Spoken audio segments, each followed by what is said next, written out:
Good morning everyone. Praise God. എൻ്റെ പേര് മഞ്ജു. ദൈവത്തിന്റെ നാമത്തിന് മഹത്വം ഉണ്ടാകട്ടെ. യേശു ക്രിസ്തു സൃഷ്ടാവായ ദൈവമാണ്.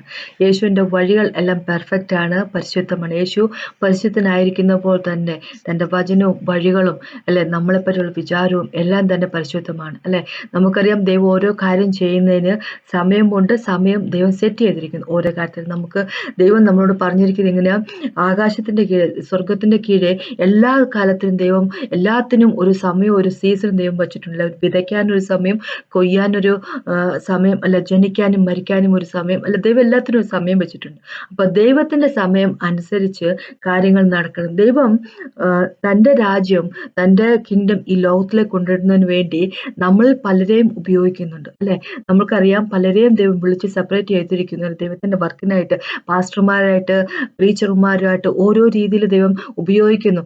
നമുക്ക് എല്ലാവർക്കും കോമൺ ആയിട്ട് ഒരു ഗോളും തന്നിരിക്കുന്ന, ഒരു കോളിംഗ് തന്നിരിക്കുന്ന, ഗോസ്പൽ മറ്റുള്ളവർ പറയണമെന്ന്. അപ്പൊ അങ്ങനെ ദൈവത്തിന്റെ വർക്ക് ദൈവം എല്ലാവർക്കും തന്നിരിക്കുന്നത് കൊണ്ട് ചിലവരെ ലീഡർഷിപ്പ് പൊസിഷനിലേക്കൊക്കെ തന്നിരിക്കുമ്പോൾ, വിളിച്ചിരിക്കുമ്പോൾ ആ ദൈവത്തിന്റെ വർക്ക് ദൈവത്തിന്റെ രീതി, ദൈവത്തിന്റെ സമയത്തില്, ദൈവത്തിന്റെ അണ്ടർസ്റ്റാൻഡിങ്ങിലും സ്ട്രെങ്ത് നമ്മൾ ചെയ്യണം. അല്ലാതെ നമ്മൾക്ക് തോന്നുന്ന സമയത്ത് നമ്മളുടെ ഐഡിയ, നമ്മളുടെ രീതിയിൽ നമ്മൾ ചെയ്യാൻ, മനുഷ്യമായിട്ടുള്ള രീതിയിൽ ചെയ്യാൻ പോയി കഴിഞ്ഞാൽ ദൈവത്തിന്റെ വർക്ക് ഡിലേ ആവും, അതിന് തടസ്സമുണ്ടാവും, താമസമുണ്ടാവും. അപ്പം അങ്ങനെ ആകരുത് നമ്മൾ അല്ലെ.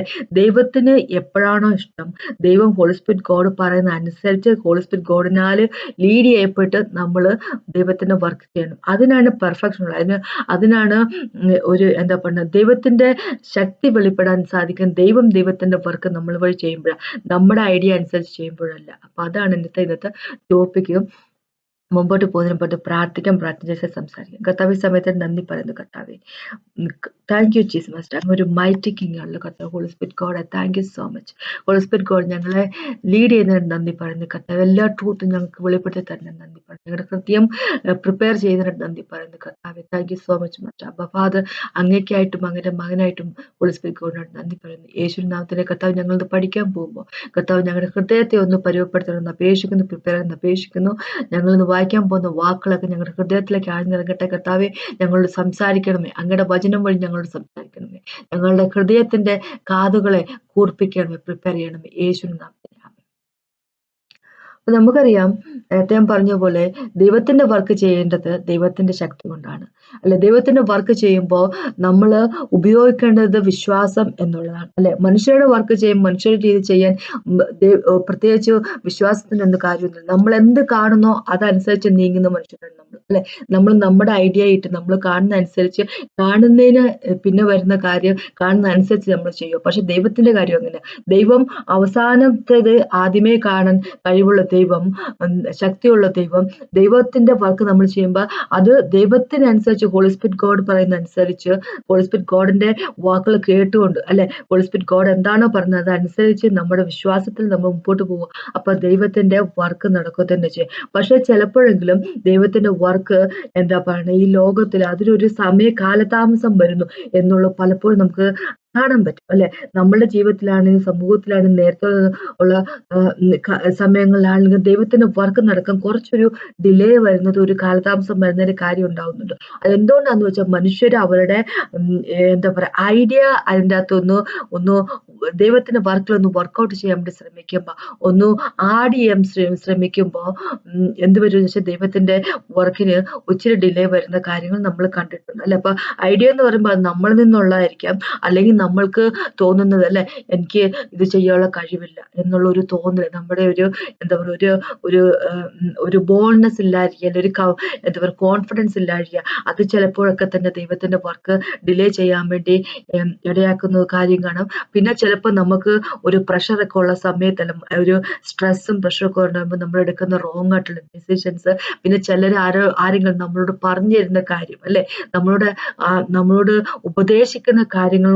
ശരിയാകാതിരിക്കുമ്പോൾ അങ്ങനെ ഉണ്ടാകുന്ന, അപ്പൊ നമ്മൾ ദൈവത്തിന്റെ വർക്ക് കൃത്യമായിട്ട് ചെയ്യാതെ വരുമ്പോൾ ഉണ്ടാകുന്ന ഡിലേ, അങ്ങനെ പല കാര്യങ്ങൾ കൊണ്ടും മിക്കവാറും തന്നെ ദൈവത്തിന്റെ വർക്ക് അത് ഡിലേ ആയി പോകുന്ന കാര്യം നമ്മൾ കണ്ടിട്ടുണ്ടല്ലോ. അപ്പൊ അങ്ങനെ ആകരുതെന്നാണ് ദൈവം പറഞ്ഞിരിക്കുന്നത്. അപ്പൊ ഒരു ഉദാഹരണമായിട്ട് പറയുവാണെങ്കിൽ ഒരുപാട് ഉദാഹരണങ്ങൾ ബൈബിളിലുണ്ട്. അപ്പൊ ഒന്ന് രണ്ട് ഉദാഹരണം പറയുവാണെങ്കിൽ, നമുക്കറിയാം ആവർത്തന പുസ്തകത്തിലേക്ക് വരുമ്പോൾ 1-ാമത്തെ ചാപ്റ്റർ നമുക്ക് വായിക്കാൻ പറ്റും. അപ്പൊ ആവർത്തന പുസ്തകം എന്ന് പറയുമ്പോൾ മോസസിന്റെയാണ് അല്ലെ, മോസസ് എഴുതിയാണ്. അപ്പൊ അത് അവസാനത്തെ സമയമായിരുന്നു മോസസിന്റെ ജീവിതത്തിന്റെ, ഈ ലോകത്തുള്ള ജീവിതത്തിന്റെ. ദൈവം മോസസിനോട് ഓൾറെഡി പറഞ്ഞു കനാനിലേക്ക് പോകാൻ പറ്റത്തില്ല അല്ലെ, കനാനിലേക്ക് മോസസിനെ ദൈവം കടത്തത്തില്ലെന്ന് ഓൾറെഡി പറഞ്ഞു. അപ്പൊ പിന്നെ മോസസിനോട് പറഞ്ഞു നീ ജോഷുവിനെ അനോയിന്റ് ചെയ്യണം, അപ്പൊ നീ നിന്റെ കുടുംബക്കാരുമായിട്ട് കൂടിച്ചേരാൻ പോകുന്നു എന്ന് പറഞ്ഞു കഴിഞ്ഞാല് മോസസ് മരിച്ചു പോകാൻ പോകുന്നു. അപ്പൊ മോസസ് ദൈവം പറഞ്ഞനുസരിച്ച് ജോഷുവിനെ അനോയിന്റ് ഒക്കെ ചെയ്തു. അപ്പൊ അവസാനമായിട്ട് ഇസ്രായേൽ മക്കളോട് മോസസ് സംസാരിക്കുന്ന കാര്യങ്ങളാണ്. അപ്പൊ ഇങ്ങനെയാണ് പറഞ്ഞിരിക്കുന്നത് 1-ാമത്തെ ചാപ്റ്റർ അല്ലെ, ആവർത്തന പുസ്തകത്തിന് 1-ാമത്തെ ചാപ്റ്ററിലേക്ക് വരുമ്പോൾ ഇങ്ങനെയാണ് പറഞ്ഞിരിക്കുന്നത്. ഞാൻ 2ഉം 3ഉം വാക്കും പിന്നെ 6 തൊട്ട് 8 വരെയുള്ള വാക്കുകളും 19 തൊട്ട് 26 വരെയുള്ള വാക്കുകളുമാണ് പെട്ടെന്ന് വായിക്കാൻ പോകുന്നത്. വാക്കുകള് 2ാമത്തെ വാക്കും 3ാമത്തെ വാക്കും പിന്നെ 6 തൊട്ട് 8 വരെയുള്ളതും പിന്നെ 19 തൊട്ട് 26 വരെയുള്ള വാക്കുകൾ പെട്ടെന്ന് വായിക്കാം. അപ്പൊ ഇങ്ങനെയാണ് പറഞ്ഞിരിക്കുന്നത്. സെയീർ പർവ്വതം വഴിയായി ഹോരബിൽ നിന്ന് കദേശ് ബർണിയയിലേക്ക് 11 ദിവസത്തെ വഴിയുണ്ട്. 40-ാം സംവത്സരം 11-ാം മാസം 1-ാം തീയതി മോശെ ഇസ്രായേൽ മക്കളോട് യഹോവ അവർക്ക് വേണ്ടി തന്നോട് കൽപ്പിച്ച പോലെ ഒക്കെയും പറഞ്ഞു. അപ്പം സെയീർ പർവ്വതം വഴി ഹോരബിൽ എന്ന് പറഞ്ഞ മൗണ്ട് സീനായി അല്ലെ, മൗണ്ട് സീനായിന്റെ വേറൊരു പേരാണ് ഹോരബ് ഉള്ളത്. അപ്പം മൗണ്ട് സീനായിൽ നിന്നും അല്ലെങ്കിൽ ഹോരബിൽ നിന്ന് കദേശ് ബർണിയ എന്ന് പറഞ്ഞാല് കനാന്റെ എന്താ പറയുക ബോർഡർ. അപ്പൊ അവിടം വരെ 11 ദിവസമുള്ളൂ. അപ്പൊ നമുക്കറിയാം ഇസ്രായേലിനെ ഈജിപ്തിൽ നിന്ന് കൊണ്ടുവന്നിട്ട് ദൈവം മോസസിനെ ഉപയോഗിച്ച് കൊണ്ടുവന്നിട്ട് മൗണ്ട് സിനായി വരെ അവർ വന്നത് അല്ലെങ്കിൽ ഹോരബ് വരെ വന്നപ്പോൾ 2 മാസം കഴിഞ്ഞിരുന്നു അല്ലെ. പിന്നെ അതിനുശേഷം നമുക്കറിയാം മോസസ് ദൈവമായിട്ട് ടൈം സ്പെൻഡ് ചെയ്യുന്നു, ന്യായപ്രമാണം കൊടുക്കുന്നു. പിന്നെ അതിന്റെ ഇടയ്ക്ക് ഇവര് എന്താ പറയുക ഇസ്രായേലിന്റെ ആൾക്കാര് ഗോൾഡൻ ക്യാഫിനെ അല്ലെ, സ്വർണം കൊണ്ട് പശുവിനെ കൊണ്ടാക്കി അതിന്റെ ചുറ്റുമൊക്കെ ഓടുന്നു. ഒരുപാട് കാര്യങ്ങൾ ഇവരിങ്ങനെ പ്രശ്നങ്ങളൊക്കെ ഉണ്ടാക്കുന്നു. പിന്നെ ദൈവം മോസസിനോട് എന്താ പറയുക ടാബർനാക്കിൾ അല്ലെ സമാഗമന കൂടാരം ടാബർനാക്കിൾ ഉണ്ടാക്കുന്ന കാറ്റത്തെ പറ്റിയൊക്കെ പറയുന്നു. അവർ അതൊക്കെ ഉണ്ടാക്കുന്നു. എല്ലാം കഴിഞ്ഞിട്ട് 1 വർഷം എല്ലാം കഴിഞ്ഞു. 1 വർഷം എല്ലാം കഴിഞ്ഞപ്പോൾ ദൈവം അവരോട് ഇനി പുറപ്പെടുക അല്ലെ, അത് കദേശ് ബർണിയയിലേക്ക് ബോർഡറിലേക്ക് പോവാന്ന് പറയുന്നു. അപ്പൊ അത് ഹോരബിൽ നിന്ന് മൗണ്ട് സിനായിൽ നിന്ന് കദേശ് ബർണിയയിലേക്ക് 11 ദിവസത്തെ യാത്ര. അപ്പൊ അവരവിടെ ചെന്ന് കഴിഞ്ഞിട്ട് പിന്നെ നടക്കാൻ പോകുന്ന കാര്യത്തെ പറ്റിയാണ് പറയുന്നത്. എല്ലാവർക്കും അറിയാവുന്ന കാര്യം. അത് 6-ാമത്തെ വാക്കോട്ട് 8-ാമത്തെ വാക്കോട്ട് പെട്ടെന്ന് വായിക്കുവാണെങ്കിൽ ഇങ്ങനെ പറയുന്നത്, ഹോരബിൽ വെച്ച് നമ്മുടെ ദൈവമായ യഹോവ, അതായത് മൗണ്ട് സിനായിൽ വെച്ച് ദൈവമായ യഹോവ നമ്മളോട് കൽപ്പിച്ചത് ഇങ്ങനെ, നിങ്ങളിൽ പർവ്വതത്തിങ്കൽ പാർത്തത് മതി, തിരിഞ്ഞു യാത്ര ചെയ്ത് അമോർച്ചരുടെ പർവ്വതത്തിലേക്കും അതിന്റെ അയൽപ്രദേശങ്ങളായ അരാബ, മലനാട്, താഴ്വീതി, തെക്കേദേശം, കടൽക്കര എന്നിങ്ങനെയുള്ള കനാന്യ ദേശത്തേക്കോ ലെബാനിലേക്കും ഫ്രാത്ത് എന്ന മഹാനദി വരെയും പോകുവിൻ. ഇതാ ഞാൻ ആ ദേശം നിങ്ങളുടെ മുന്നിൽ വെച്ചിരിക്കുന്നു. നിങ്ങൾ കടന്ന് യഹോവ നിങ്ങളുടെ പിതാക്കന്മാരായ എബ്രഹാമിനെയും ഇസഹാക്കിനും യാക്കോബിനും അവരുടെ സന്തതിക്കും കൊടുക്കുമെന്ന് അവരോട് സത്യം ചെയ്ത് ദേശത്തെ കൈവശമാക്കുവിൻ. അപ്പൊ 8-ാമത്തെ വാക്യം ഇങ്ങനെ പറഞ്ഞിരിക്കുന്നു, ഇതാ ഈ നാടിനെ ഞാൻ നിങ്ങളുടെ മുമ്പിൽ വെച്ചിരിക്കുകയാണ്. യഹോവ നിങ്ങളുടെ പിതാക്കന്മാരായ എബ്രഹാമിനോടും ഐസക്കിനോടും ജേക്കബിനോടും പറഞ്ഞിരിക്കുന്ന അനുസരിച്ച് നിങ്ങൾക്ക് അവിടെ പോയി താമസിക്കുക, അവിടെ അങ്ങോട്ട് പൊക്കോ അല്ലെ. യുദ്ധം ചെയ്യണമെന്നൊന്നും ദൈവം ഇവിടെ പറഞ്ഞിട്ടില്ല, ഈ വാക്കിൽ പറഞ്ഞിട്ടേ അല്ലെ. അപ്പൊ അവിടെ കയറിയ നാട്ടിലേക്ക് കയറി താമസിക്കുക എന്നാണ് പറഞ്ഞിരിക്കുന്നത് അല്ലെ. എന്ന് പറഞ്ഞു കഴിഞ്ഞാല് ആ നാട് കൊടുക്കുക എന്നുള്ളത് ദൈവത്തിന്റെ പരിപാടിയാണ്, ദൈവത്തിന്റെ തീരുമാനമാണ്. നമ്മളിപ്പോ പുറപ്പാട് പുസ്തകത്തിലേക്ക് വരുമ്പോ നമുക്കൊരു കാര്യം കാണും. പുറപ്പാട് പുസ്തകത്തിന്റെ 33-ാമത്തെ ചാപ്റ്ററിലേക്ക് വരുമ്പോ അധ്യായത്തിലേക്ക് വരുമ്പോൾ ദൈവം ഇങ്ങനെയാണ് പറഞ്ഞിരിക്കുക. 1ഉം 2ഉം വാക്കുകൾ വായിക്കുകയാണെങ്കിൽ പുറപ്പാടിന്റെ അധ്യായം 33-ന്റെ 1ഉം 2ഉം ഇങ്ങനെ പറഞ്ഞിരിക്കുന്നത്, അനന്തരം യഹോവ മോശയോട് കൽപ്പിച്ചത് എന്തെന്നാൽ, നീയും മിസ്രയീം ദേശത്ത് നിന്ന് നീ കൊണ്ടുവന്ന ജനവും അവിടെ നിന്ന് പുറപ്പെട്ട് നിന്റെ സന്തതിക്ക് കൊടുക്കുമെന്ന് ഞാൻ എബ്രഹാമിനോട് ഇസഹാക്കിനോട് യാക്കോബിനോട് സത്യം ചെയ്ത ദേശത്തേക്ക് പാലും തേനും ഒഴുകുന്ന ദേശത്തേക്ക് തന്നെ പോകുവിൻ. ഞാൻ ഒരു ദൂതനെ നിനക്ക് മുമ്പായി അയക്കും. കനാന്യർ, അമോര്യർ, ഹിത്യർ, പെരിസ്യർ, ഹീവ്യർ, ജെബൂസ്യർ എന്നിവരെ ഞാൻ ഓടിച്ചു കളയും. ദൈവം പറയുന്നത് ഇസ്രായേൽ മക്കളോട് മോശസ് വഴി പറയുന്നത് വെച്ചാല്, ഞാനാണ് ഈ വർക്ക് ചെയ്യാൻ പോകുന്നത്, ഞാനാണ് ഇവരെ എല്ലാം ഓടിക്കാൻ പോകുന്നത്, ഞാനാണെങ്കിൽ നിനക്ക് കെനാൻ തരാൻ പോകുന്നത്, നീ അവിടെ അങ്ങ് പോയി താമസിച്ചാൽ മതി അല്ലെ. അതാണ് നമ്മളിപ്പോ 8ാമത്തെ വാക്കില് ആവർത്തന പുസ്തകത്തിൽ 1ാമത്തെ ചാപ്റ്ററിൽ 8ാമത്തെ വാക്കിൽ എന്താ പറഞ്ഞിരിക്കുക, നീ അവിടെ പോയി താമസിക്കുക അല്ലെ. ദൈവം നിനക്ക് തന്നിരിക്കുന്ന, യഹോവ നിനക്ക് തന്നിരിക്കുന്ന, നിന്റെ പിതാക്കന്മാരോട് വാഗ്ദാനമായി കൊടുത്തിരിക്കുന്ന ആ നാട്ടിൽ പോയി നീ താമസിച്ചാൽ മതി. ബാക്കി എന്താ പറയാ, മാലാഖമാരെ വിട്ട് ആ നാടിനെ ക്ലീൻ ചെയ്യുന്ന പരിപാടി ദൈവം അത് ചെയ്തോളും. പക്ഷെ നമുക്കറിയാം ഇവര് മുമ്പ് ഇവരുണ്ടായിരിക്കണം അല്ലെ. ഈ ഇസ്രായേൽ മക്കള് ദൈവത്തിന്റെ കൂടെ നിൽക്കണം. ഇപ്പൊ ജെറിക്കോ ജോഷുവ വഴി ദൈവം ഇസ്രായേലിനെ 40 വർഷത്തിന് ശേഷം എന്താ പറയാ കനാനിലേക്ക് കയറ്റിയ സമയത്ത് ജെറിക്കോ ആ കോട്ട അല്ലെ, അതിന് ചുറ്റും ഇവരെ കൊണ്ട്, ഇസ്രായേൽ മക്കളെ കൊണ്ട് ദൈവം നടത്തി. പക്ഷെ അതിന്റെ ഉള്ളിൽ, ജെറിക്കോക്കുള്ളില് ദൈവത്തിന്റെ ആർമി മാലാഖമാർ ഉണ്ടായിരുന്നു. അവരാണ് അതിനെ താഴെ ഇട്ട പരിപാടി അല്ലെ. എന്ന് പറഞ്ഞാൽ ഇവര് അങ്ങനെ ദൈവം എന്തെങ്കിലും പറഞ്ഞ കൊച്ചു കാര്യങ്ങൾ ചെയ്യണം, അത് വാസ്തവം. പക്ഷെ വിജയം വരും ദൈവത്തിൽ നിന്ന്, വിക്ടറി വരും ദൈവത്തിൽ നിന്ന്. ദൈവമാണ് അത് അവർക്ക് കൊടുക്കാൻ പോകുന്നത് അല്ലെ. പക്ഷെ ഇവര് എന്താ ചെയ്തെന്ന് നോക്കണം. 19ാമത്തെ വാക്കോട്ട് നമ്മൾ താഴേക്ക് വായിക്കുമ്പോൾ 26 വരെയുള്ള വാക്കുകൾ വായിക്കുമ്പോൾ കാണാൻ പറ്റും. അപ്പോൾ മോശസ് എങ്ങനെ പറയണത്, പിന്നെ നമ്മുടെ ദൈവമായ യഹോവ നമ്മോട് കൽപ്പിച്ചപ്പോൾ നാം ഹോരബിൽ നിന്ന് പുറപ്പെട്ട ശേഷം നിങ്ങൾ കണ്ട ഭയങ്കരമായ മരുഭൂമിയിൽ കൂടി നാം അമോർച്ചയുടെ മലനാട്ടിലേക്ക് വഴിയായി സഞ്ചരിച്ചു കദേശ് ബർണിയയിൽ എത്തി. അപ്പോൾ ഞാൻ നിങ്ങളോട്, നമ്മുടെ ദൈവമായ യഹോവ നമുക്ക് തരുന്ന അമോർച്ചയുടെ മലനാട് വരെ നിങ്ങൾ എത്തിയിരിക്കുന്നുവല്ലോ, ഇതാ എത്തിയിരിക്കുന്നുവല്ലോ, ഇതാ നിന്റെ ദൈവമായ യഹോവ ആ ദേശം നിന്റെ മുന്നിൽ വെച്ചിരിക്കുന്നു.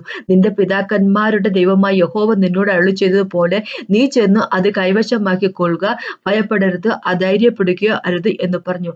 ഇനി 22ാമത്തെ വാക്ക്, എന്നാൽ നിങ്ങൾ എല്ലാവരും എൻ്റെ അടുത്ത് വന്നു, നാം ചില ആളുകളെ മുൻകൂട്ടി അയക്കുക, അവർ ദേശം ഒറ്റുനോക്കിയിട്ട് നാം ചെല്ലേണ്ടുന്ന വഴി ഏതെന്നും പോകേണ്ടുന്ന പട്ടണങ്ങൾ ഏതെന്നും കുറിച്ച് വർത്തമാനം കൊണ്ടുവരട്ടെ എന്ന് പറഞ്ഞു. ആ വാക്ക് എനിക്ക് ബോധിച്ചു. ഞാൻ ഓരോ ഗോത്രത്തിൽ നിന്നും ഓരോ ആൾ വീതം 12 പേരെ നിങ്ങളുടെ കൂട്ടത്തിൽ നിന്ന് തിരഞ്ഞെടുത്തു. അവർ പുറപ്പെട്ട് പർവ്വതത്തിൽ കയറി എസ്കോൾ താഴ്വരയോളം ചെന്നു ദേശം ഒറ്റുനോക്കി. ദേശത്തിലെ ഫലവും ചിലതും അവർ കൈവശമാക്കി കൊണ്ടു നമ്മുടെ അടുക്കൽ വന്നു വർത്തമാനമെല്ലാം അറിയിച്ചു. നമ്മുടെ ദൈവമായ യഹോവ നമുക്ക് തന്ന ദേശം നല്ലത് എന്ന് പറഞ്ഞു. എന്നാൽ കയറി പോകുവാൻ നിങ്ങൾക്ക് മനസ്സില്ലാതെ നിങ്ങളുടെ ദൈവമായ യഹോവയുടെ കൽപ്പന നിങ്ങൾ മറന്നു. അപ്പൊ നേരത്തെ നമ്മൾ വായിച്ചതേ ഉള്ളൂ. പുറപ്പാട് പുസ്തകത്തിൽ 33ാമത്തെ ചാപ്റ്ററിൽ ദൈവം 2ാമത്തെ വാക്കിൽ നിന്ന് പറഞ്ഞിരിക്കുന്നു, ഞാൻ ദൂതന്മാരെ അയച്ച് ഈ നാടിനെ കീഴ്പ്പെടുത്തി നിങ്ങൾക്ക് തരാമെന്ന് പറഞ്ഞെടുത്തു. ഇവരിവിടെ 22ാമത്തെ വാക്കിൽ, ആവർത്തന പുസ്തകത്തിന്റെ 22ാമത്തെ വാക്കില് ഈ എന്താ പറയുക, ഇസ്രായേലിലുള്ള ആൾക്കാർ വന്നിട്ട് പറയും, എന്നാ ഒരു കാര്യം ചെയ്യും, നമുക്ക് കുറച്ചു പേരെ സ്പൈ ചെയ്യാൻ വേണ്ടി അല്ലെ, അത് ഒറ്റുകാരായിട്ട് നമുക്ക് ആ നാടിനെയൊക്കെ ഒന്ന് കാണാൻ വേണ്ടി നമുക്ക് അങ്ങോട്ട് വിടാം എന്ന് പറഞ്ഞിരിക്കും. അത് ചെയ്യണമെന്ന് ദൈവം പറഞ്ഞ കാര്യമാണ്, ദൈവം പറഞ്ഞിട്ടുണ്ട്. നമ്മൾ സംഖ്യാപുസ്തകത്തിലേക്ക് വരുമ്പോൾ നമുക്ക് കാണാൻ പറ്റും. 13ാമത്തെ ചാപ്റ്ററിലേക്ക് വരുമ്പോൾ 1-2 വാക്ക് ദൈവം മോശയോട് പറയുന്നുണ്ട്, ആൾക്കാരെ എന്താ പറയാ ഇസ്രായേൽ മക്കൾക്ക് ഞാൻ കൊടുക്കാതിരിക്കാൻ നാട്ടിലേക്ക് ഒറ്റുനോക്കുന്നതിന് വേണ്ടി ആളുകളെ അയക്കാമെന്ന് ദൈവം പറഞ്ഞിട്ട്. അപ്പൊ അവിടെ ഒരു കൺഫ്യൂഷന്റെ കാര്യമില്ല. എന്തെന്ന് വെച്ച് കഴിഞ്ഞാല് ഇവിടെ ആവർത്തന പുസ്തകത്തിന്റെ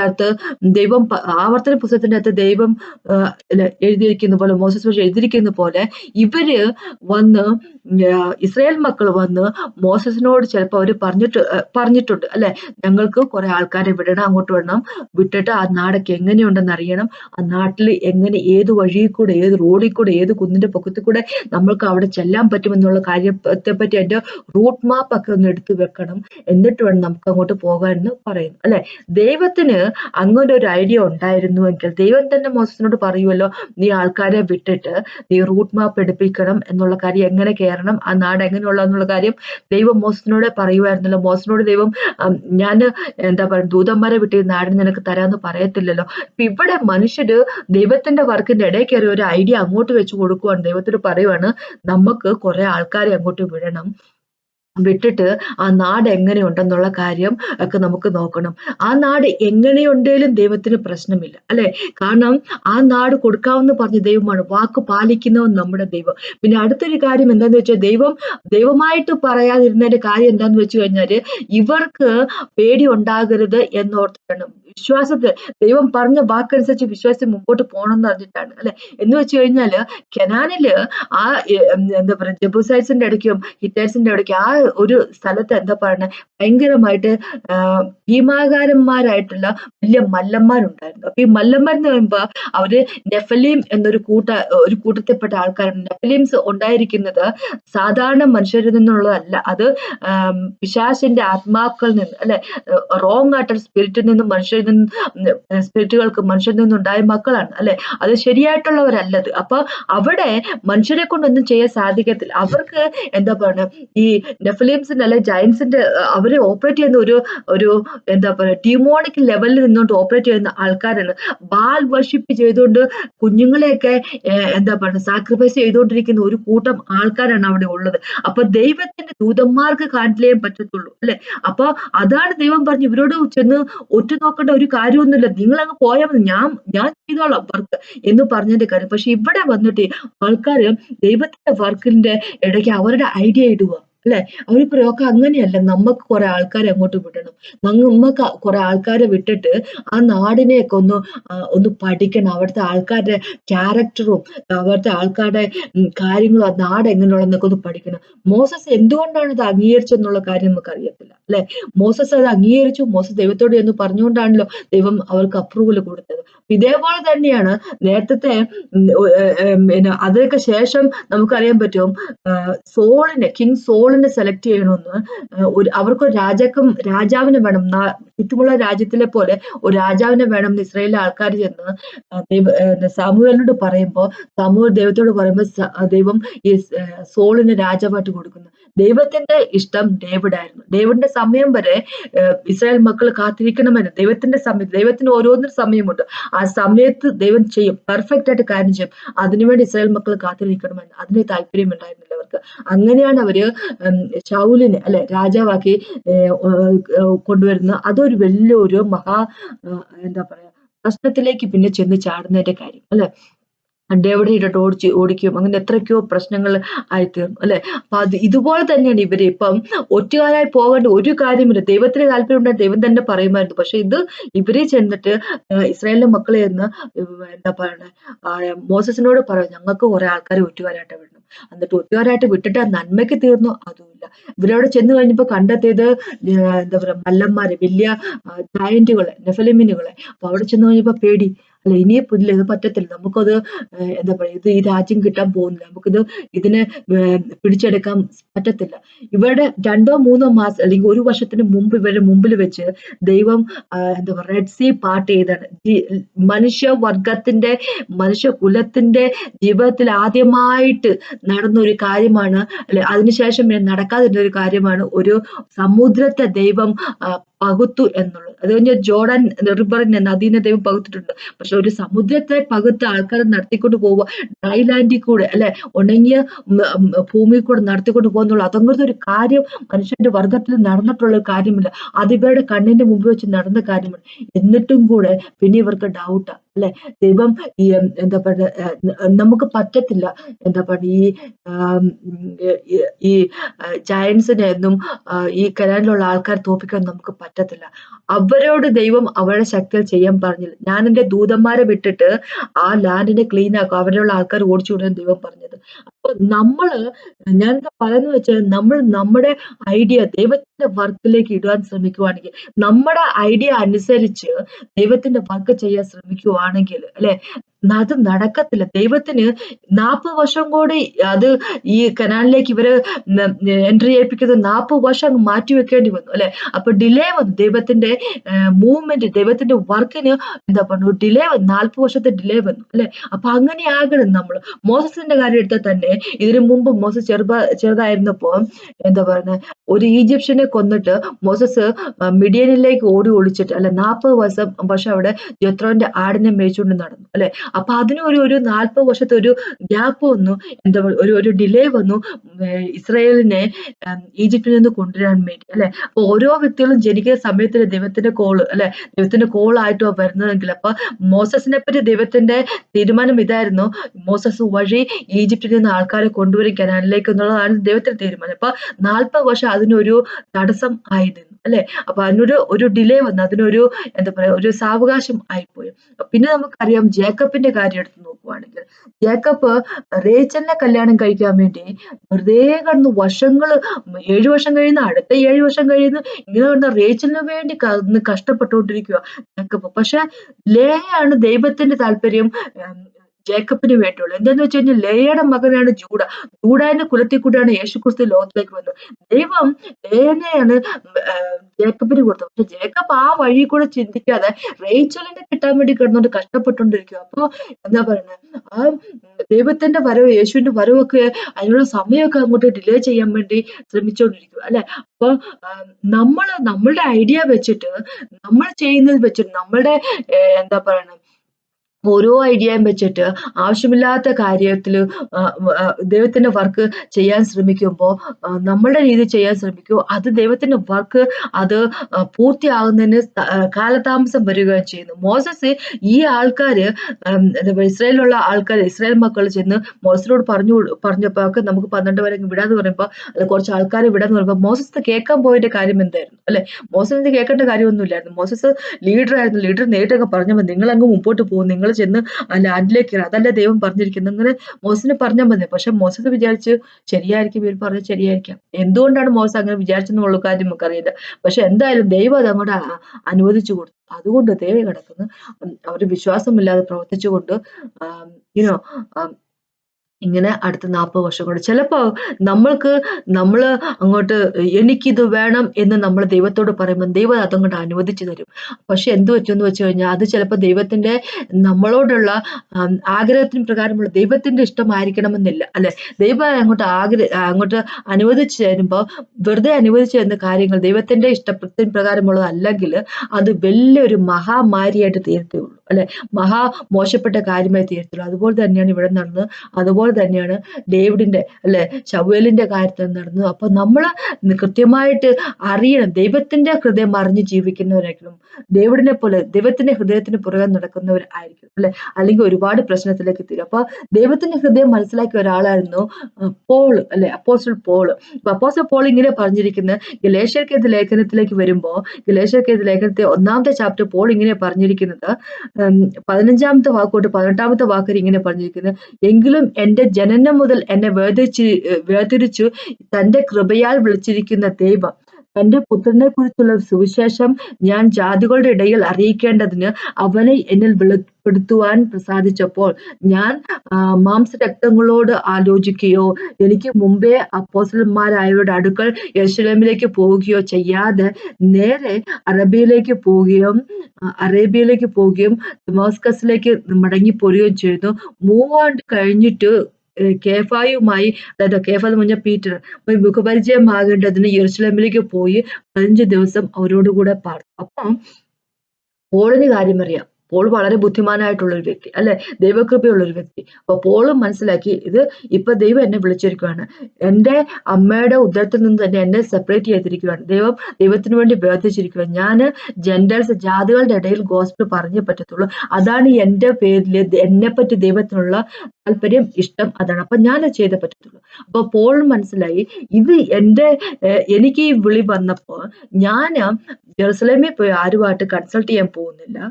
എന്താ പറയണേ, അങ്ങനെ ഞാനിപ്പോ കൺസൾട്ട് ചെയ്യാൻ പോവാണെങ്കിൽ അവര് വിചാരിക്കും ഇത്രയും നാള് യേശുവിന്റെ ഫോളോവേഴ്സിനെ, അനുയായികളെ കൊന്നു നടന്നവൻ ഇപ്പൊ യേശുവിനെ പറ്റി സംസാരിക്കാൻ വരുന്നു അല്ലെ. അപ്പൊ അത് പറഞ്ഞ് അവര് ചിലപ്പോൾ നിരുത്സാഹപ്പെടുത്തിയേക്കും. അതുകൊണ്ട് ഞാൻ അങ്ങോട്ട് പോകുന്നില്ല. ഇനി അടുത്തത് എന്റെ എന്താ പറയാ കാർണൽ നേച്ചർ, എന്റെ ജഡത്തിൻ്റെതായിട്ടുള്ള വിചാരമൊക്കെ വെച്ചിട്ട് അത് ചിലപ്പോൾ എന്റെ ജഡം ചിലപ്പോൾ പറയാൻ ചാൻസ് ഉണ്ടൊക്കെ, നിന്നെക്കൊണ്ട് ഇതൊന്നും ചെയ്യാൻ പറ്റത്തില്ല, നിനക്ക് അതിനുള്ള കഴിവൊന്നുമില്ല. അപ്പൊ അങ്ങനെ എന്നെ നിരുത്സാഹപ്പെടുത്താൻ, ഞാൻ തന്നെ എന്നെ നിരുത്സാഹപ്പെടുത്താൻ താല്പര്യമില്ല, ചിലപ്പോ ചാൻസ് ഉണ്ട്. അപ്പൊ അതുകൊണ്ട് ആ ചാൻസ് ഒന്നും ഞാൻ എടുക്കാൻ പോകുന്നില്ല. അതുകൊണ്ട് ആരോടൊന്നും പറയാതെ ഡയറക്റ്റ് ആയിട്ട് അതിനൊരു തടസ്സമൊന്നും, ദൈവത്തിന്റെ വർക്കിൽ തടസ്സം ഉണ്ടാകണ്ട എന്നുള്ള വെച്ചിട്ട് ആദ്യമേ തന്നെ അറേബ്യയിലേക്ക് പോയി, പിന്നെ ഡമാസ്കസിലേക്ക് പോയി. അതിനെല്ലാം കഴിഞ്ഞ് 3 വർഷം കഴിഞ്ഞപ്പോ താൻ വർക്കൊക്കെ തുടങ്ങി നല്ല ഒന്ന് പച്ച പിടിച്ച് വന്നപ്പോഴേക്ക് നേരെ ജെറുസലമേ പോയി പീറ്ററുമായിട്ട്, അല്ലെ? അപ്പൊ അന്ന് അറിയണല്ലോ പീറ്റർ ആരെന്നറിയണം, പോൾ ആരെന്നുള്ളത്. പീറ്റർ കൂടെ അപ്പൊ അതിനുവേണ്ടി എന്താ പറയുക, ജെറുസലേമിലേക്ക് പോയി ഒരു 15 ദിവസം അവിടെ താമസിക്കുക, പോളിനെ ഒന്ന് പീറ്ററിനെ ഒന്ന് മനസ്സിലാക്കുന്നതിന് വേണ്ടി. അപ്പൊ അങ്ങനെയായിരിക്കും നമ്മുടെ ആറ്റിറ്റ്യൂഡ്, അല്ലെ? അപ്പോൾ നമുക്കറിയാം സദൃശ്യവാക്യങ്ങളിലൊക്കെ ദൈവം പറഞ്ഞിട്ടുണ്ട്. 11ാമത്തെ ചാപ്റ്ററിലേക്ക് വരുമ്പോൾ ദൈവം പറഞ്ഞിട്ടുണ്ട്, കൗൺസിലേഴ്സ് വേണം, അതിന്റെ മൾട്ടിറ്റ്യൂഡ് ഓഫ് കൗൺസിലേഴ്സ് സേഫ്റ്റി ഉണ്ടെന്ന് പറഞ്ഞിട്ടുണ്ട്. എന്ന് വെച്ച് കഴിഞ്ഞാൽ നമ്മൾ ഉപദേശിക്കുന്ന ആൾക്കാരുടെ സേഫ്റ്റി ഉണ്ടാവും എന്ന് പറഞ്ഞിട്ടുണ്ട്. പക്ഷെ അപ്പൊ ഒരു കാര്യം എന്താന്ന് വെച്ച് കഴിഞ്ഞാല്, ഉപദേശിക്കുന്ന ആൾക്കാര് ദൈവമായിട്ട് നടക്കുന്നവരും ദൈവത്തിൽ വളർന്നവരും സ്പിരിച്വലി മച്യൂർ ആയിട്ടുള്ള ആൾക്കാരുമായിരിക്കണം. അല്ലാതെ നമ്മൾ തോന്നുന്നവരോട് ചെന്ന് പറഞ്ഞിട്ടുണ്ടെങ്കിൽ എന്താ പറ്റുമെന്ന് വെച്ച് കഴിഞ്ഞാല്, നമ്മളെ ഉപദേശിക്കുന്ന ആൾക്കാർക്കും ദൈവമായിട്ട് വലിയ കണക്ഷൻ, ദൈവത്തിന്റെ വാക്കുകൾ വായിക്കോ അങ്ങനെയൊന്നും ഇല്ലാത്ത ആൾക്കാരാണെങ്കിൽ എന്ത് വെക്കും പറ്റുമെന്ന് വെച്ച് കഴിഞ്ഞാൽ, അവര് പറയുന്ന ഐഡിയ അനുസരിച്ച് നമ്മൾ മുമ്പോട്ട് പോകാൻ ശ്രമിക്കുമ്പോൾ എന്ത് പറ്റുമെന്ന് വെച്ച് കഴിഞ്ഞാല്, നമ്മൾ വീണു പോകും, ദൈവത്തിന്റെ വാക്ക് അല്ലെ? അപ്പൊ നമ്മളെ സാഹചര്യം കൊണ്ട്, അപ്പൊ നമ്മൾ തന്നെ എടുക്കുന്ന ഒരു തീരുമാനമാണെങ്കിൽ ചിലപ്പോ ദൈവത്തിന്റെ വർക്ക് നമ്മളായിട്ട് ഡിലേ ചെയ്യാൻ വേണ്ടി ഒരു തടസ്സം വരുത്താൻ ചാൻസ് ഉണ്ട്. അപ്പൊ ചിലപ്പോ ദൈവം നമ്മളെപ്പോലും ഉപയോഗിക്കത്തില്ല, വേറെ ആരെങ്കിലും ഉപയോഗിക്കാനുള്ള ചാൻസ് ഉണ്ട്. അത് ഉദാഹരണമാണ് മോസസിന്റെ കാര്യം. അപ്പൊ ഇസ്രായേൽ മക്കൾ ഭയങ്കരമായിട്ട് പ്രഷർ കൊടുത്തപ്പോഴേക്കും മോസസ് എന്താ പറയാ, ദൈവം കല്ലിനോട് സംസാരിക്കുന്ന സമയത്ത് കല്ലിനെ അടിച്ചുകൊണ്ട് വെള്ളം വന്നു വാസ്തവം. പക്ഷെ മോസസിന് കനാൻ എന്നുള്ള രാജ്യത്ത് ദൈവത്തിന്റെ പ്രോമിസ് ലാൻഡിൽ കയറാൻ പറ്റും. അപ്പൊ അങ്ങനെ ആകാതിരിക്കട്ടെ നമ്മൾ, അല്ലെ? നമ്മുടെ ഐഡിയ പറ്റത്തില്ല, മറ്റുള്ളവർ തരുന്ന നമുക്ക് ഐഡിയ, അതൊന്നും ദൈവത്തിന്റെ വർക്കിൽ നമ്മൾ അപ്ലൈ ചെയ്യാൻ ശ്രമിക്കുക. ദൈവത്തിന്റെ വർക്ക് ദൈവത്തിന്റെ സമയത്ത് ദൈവത്തിന്റെ ഇഷ്ടപ്രകാരം ചെയ്യുക. അതിനെപ്പറ്റിയാണ് എനിക്ക് പറയാനുള്ളത്. അതാണ് ദൈവം പറയുന്നത്, അല്ലെ? നമുക്ക് പ്രാർത്ഥിച്ചിട്ട് നിർത്താം. കർത്താവ് സമയത്ത് നന്ദി പറയുന്നു. കർത്താവ് അങ്ങനെ ഇപ്പോൾ ദൈവമില്ല. കർത്താവ് thank you so much master. കർത്താവെ, അങ്ങ് ഞങ്ങൾക്കൊരു വർക്ക് അസൈൻ ചെയ്യുമ്പോൾ അങ്ങനെ ഒന്ന് ബുദ്ധി ശക്തി ഞങ്ങൾക്ക് കിട്ടട്ടെ കർത്താവ്. അത് അങ്ങ് പറയുന്നതനുസരിച്ച് മാത്രം ഞങ്ങൾ മുമ്പോട്ട് നടക്കട്ടെ. ഞങ്ങളുടെ ജീവിതത്തിന് ആവശ്യമായിട്ടുള്ള ബുദ്ധിയും ജ്ഞാനവും പരിജ്ഞാനവും എല്ലാം ഞങ്ങൾക്ക് തന്നെന്ന് അപേക്ഷിക്കുന്നത്. ഹോളി സ്പിരിറ്റ് ഗോഡിന്റെ ശബ്ദം കേട്ടുകൊണ്ട്, അങ്ങയുടെ വചനം വായിച്ചുകൊണ്ട് കർത്താവ്, അങ്ങയുടെ വചനത്തിൽ ഉറച്ചു നിൽക്കുന്ന ഒരു ജീവിതമായിരിക്കട്ടെ ഞങ്ങളുടെ ജീവിതം. Thank you Jesus. എന്നെ കേട്ടോണ്ടിരിക്കുന്ന ആൾക്കാരെ ലോട്ട് പ്രാർത്ഥിക്കുന്നു, അനുഗ്രഹിക്കണം, അപേക്ഷിക്കുന്നു. കേട്ട നന്ദി, ദൈവത്തിനാമത്തിൽ മാത്രം.